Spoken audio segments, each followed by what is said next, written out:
Good morning. Today is Tuesday, May 28th, 2024.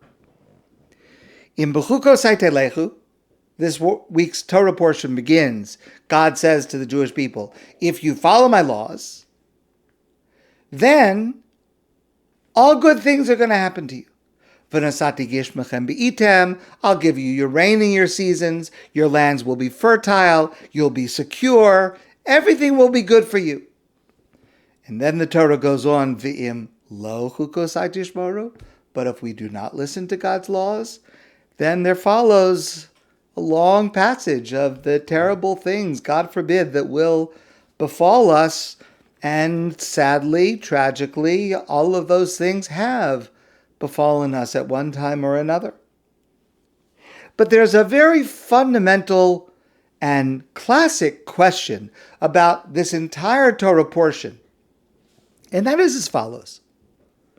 In general, the Torah does not talk about the spiritual rewards that come from following God's commands.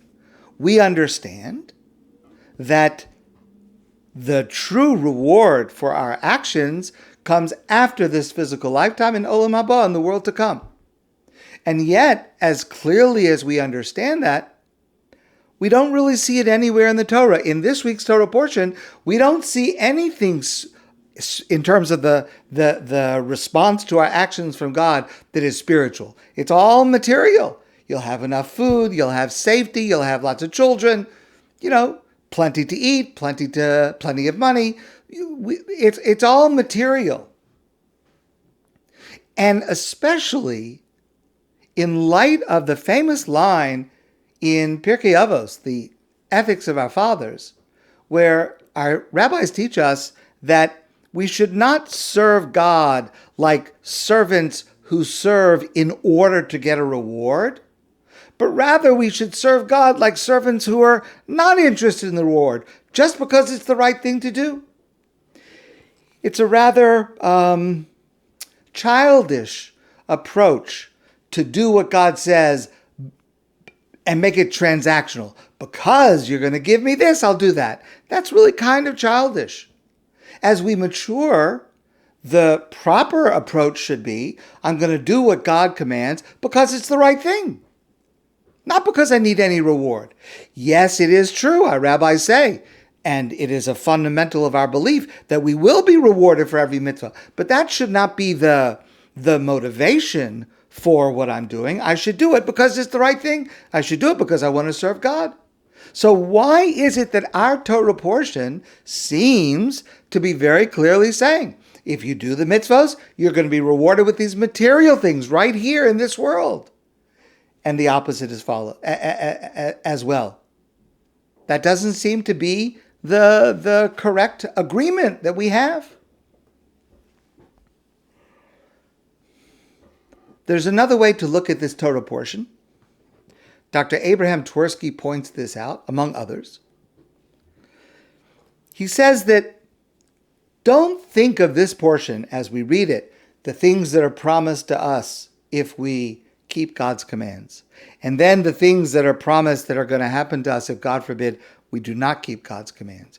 Don't think of those as rewards and punishments. They are not rewards and punishments. In fact, the reward for the mitzvahs will come in Olam Haba, in the world to come. It's a spiritual reward, and similarly the opposite as well. So if that's true, what is going on in our Torah portion? Dr. Twerski says the best way to think about that is as an owner's manual, as a directions booklet. When we come into this world and we interact with this world is like a very complex piece of machinery. We don't automatically know how to navigate life. What's the right thing? What should I do? How do I use my life properly? And so the Torah gives us instructions. The Torah gives us guidance for how to live life. That's what the mitzvahs are. We refer to the Torah as Toras Chaim, the guideline for living, meaning we learn the commandments of the Torah, we know what to do and what not to do. That is in order to make life meaningful, in order to use this world properly. It's instructions. And therefore, everything that is foretold in our Torah portion, they're not rewards and punishments, they're consequences. If you do this, this is the consequence. If you have a machine and you do this to it, if you have a car and you put this kind of gasoline in it, it is going to work well. But if you put the other thing in it, it's not going to work well. It's not really, the rewards and punishments are separate. Our Torah portion is not talking about rewards and punishments. Our Torah portion is simply talking about what are the consequences of different kinds of actions, given the fact that this world and our lives are complicated, like complicated machines for which we need guidance, and we have an owner's manual, a user guide. And that's an amazing thing.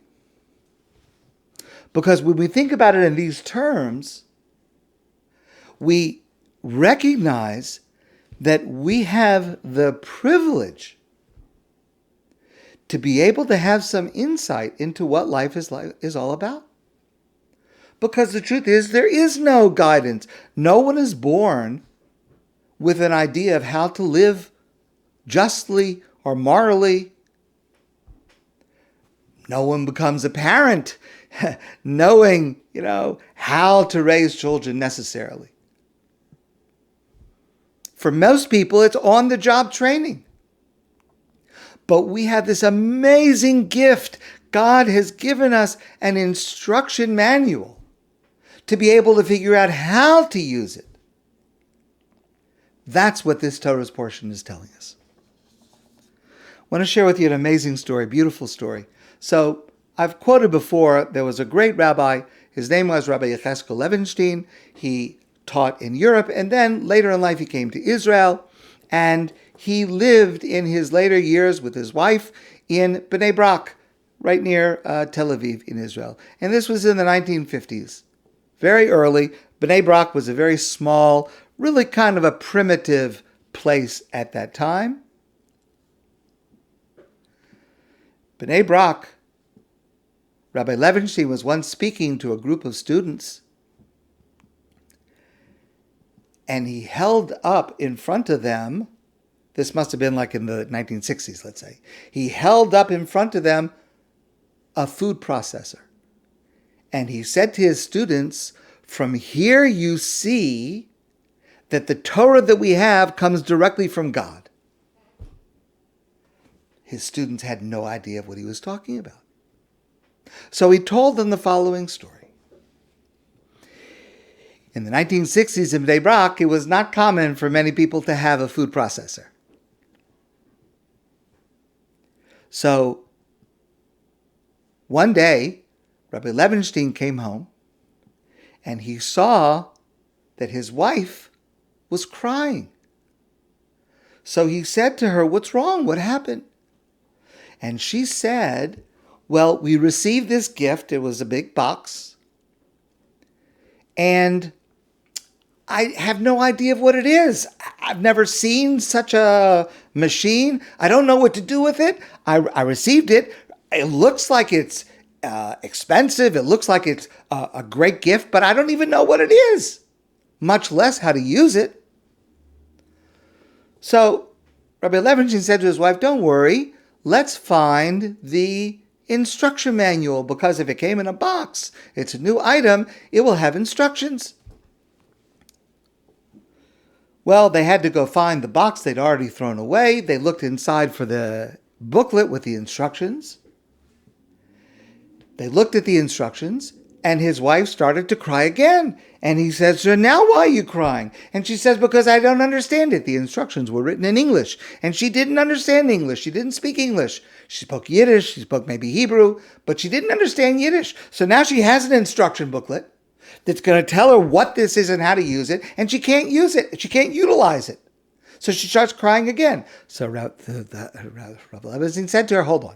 Here's what we'll do. I'll go find a student who comes from America, who can read it to us, and who'll be able to explain to us exactly what this thing is and how we're going to use it. So that's what he did. He brought a student over to his home who was American, who could read English, and he read and translated, I guess, into Yiddish, what this was, this food processor, and the amazing things that it could do.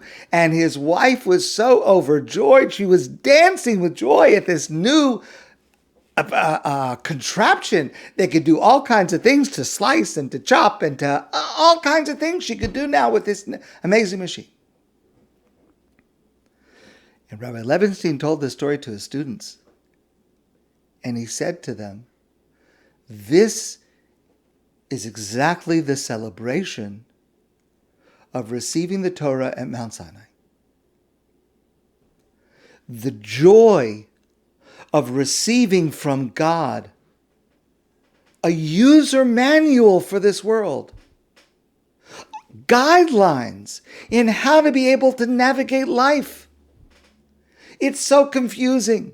It's so complicated. There's so many different opinions.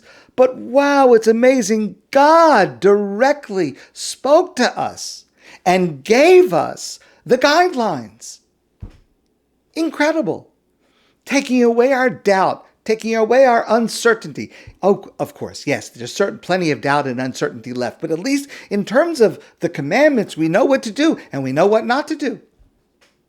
Even if we're not able to live up to our expectations of following them, but at least we know, at least we have guidelines. And we know, and we have a trust with a certainty that the guidelines are true because they come directly from God. That's what the celebration is about.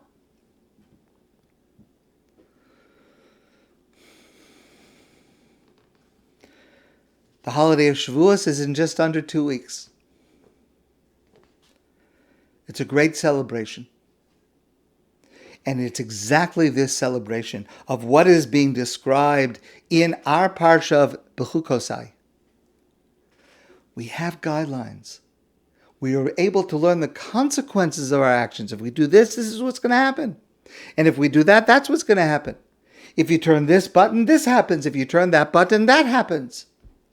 And we have a fantastic certainty that the directions that we have come directly from God.